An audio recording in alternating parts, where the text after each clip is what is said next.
ચાલો મિત્રો, આજે બનાવવાનું છે ખીચડી. તો આપણે ડુંગળી સમારી નાખી, બટાકા સમારી નાખ્યા, ટામેટા તેમજ ગાજર તેમજ લીલું મરચું સમારી નાખ્યું છે. આપણે ખીચડીનો વઘાર કરવા મૂકી દીધું છે.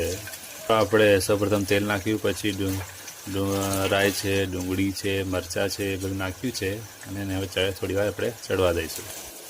તો મિત્રો, હવે નાખી દીધું છે આપણે ગાજર, બટાકા તેમજ ટામેટું આપણે નાખ્યું છે. હવે એને સારી રીતે આપણે ચડવા દઈશું.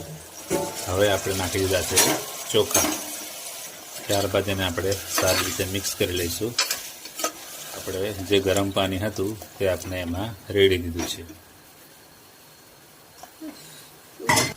હવે આપણે કુકર બંધ કરી દઈશું અને ત્યારબાદ 2 સીટી વાગવા દઈશું એટલે આપણી તૈયાર થઈ જશે ઘરેલી ખીચડી.